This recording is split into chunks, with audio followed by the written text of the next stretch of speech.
Думки були інші, що вони от з такими вже намірами так вбивають людей, ще навіть в голові не вкладалося таке. Вже кричить Саша, бо їй прострелили ручку. Azadlıq Radiosunun Ukrayna xidməti daha öncə yayılmamış görüntülər, şahid ifadələri əsasında Rusiya əskərlərinin Yablonska küçəsində silahsız dinç sakinləri 3 gün ərzində qəsdən öldürməsinin mənzərəsini yaradıb.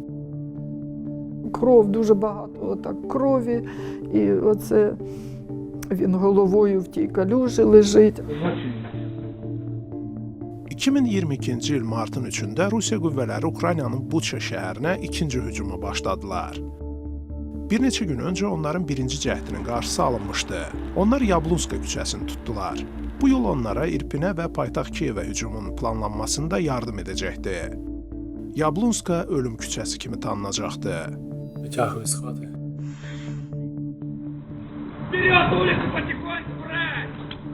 Qurbanlardan biri 69 yaşlı Valeri Kizilov idi. O həyat yoldaşı Lyudmila ilə zirzəmidə gizlənmişdi. Мало тих пострілів було. Цілий день, і прошлий день, і весь час, коли вже такий день, тих пострілів було багато. Kizilov atışmanın səngidiyini düşünüb evinin halını görmək üçün zirzəmidən çıxır. Dron görüntüsü onun öz həyətində aldığı güllə yarasından ölüb yerə sərildiyini göstərir. Yanında isə Rusiya əskərləri dayanıb. Onların sonradan 234-cü Pskov alayının üzvləri olduğu müəyyənləşdirilib. Onlardan biri silahını Kizilovun arvadının gizləndiyi zirzəmiyə tuşlayıb. Ərinin axşama dək qayıtmadığını görən qadın onu axtarmaq üçün zirzəmidən çıxır. Це отак думаю, може вони в хаті десь. Я так пригнулася і так повзком отак іду. І все я це тільки пам'ятаю, що дуже вибачення в нього просила, що я його не затримала, що я його не зберегла, не вберегла, що він такою страшною смертю загинув. Lyudmila və Valeri 47 il evli olublar. Digər sakinlər işğalçı qüvvələrdən xilas olmağa çalışırdılar. İvanna Hrabavlyak və ailəsi kimi İvanna atası, partnyoru Yuliya və Yuliyanın qızı Saşa ilə birlikdə imiş. Onların Yablonska küçəsindəki maşınları ateşə tutulur. І в моменті машина просто врізається.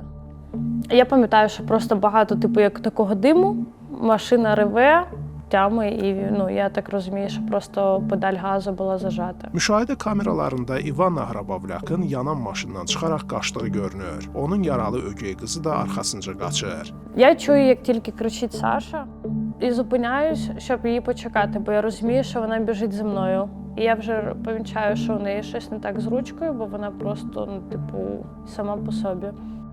Onlar zirzəmidə gizlənərək ağır döyüşün dayanmasını gözləyirlər. Saşanı xəstəxanaya apara bilmirlər. Saşanın qolunu xilas etmək mümkün olmur. Həmin ilin sonuna yaxın xarici mütəxəssislər onun qoluna protez qoyurlar. İvannanın atası Mikhailo aldığı yaralardan ölür. Я до останнього не вірила, що він помер, бо він не міг померти. У мене служив в Афганістані, тобто він пройшов війну. Знаю супергероїв, хто завгодно, але це людина, яка не могла померти. Rusiya Buçanı bir ay işğalda saxlayıb. Bu dövrdə 500 dinç sakin öldürülüb. Onlardan 12-si uşaq idi.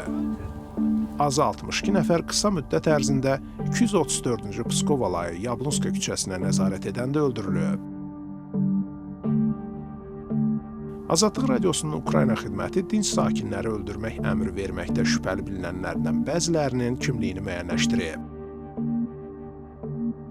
Onlardan biri 25 yaşlı serjant Vladimir Barzunovdur.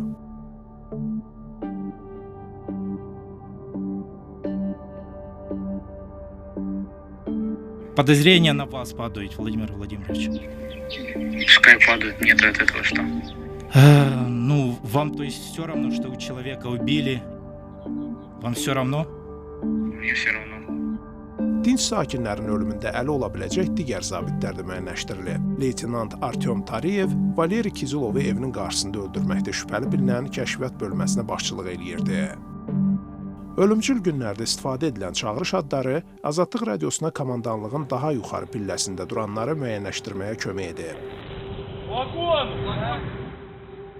Sənədlər yüksək rütbəli zabitlərin yerli mülki müdafiə qrupunun 8 üzvünün edamı ilə əlaqəli olduğunu göstərir. Azadlıq radiosu onlardan bir neçəsi ilə əlaqə yaradıb.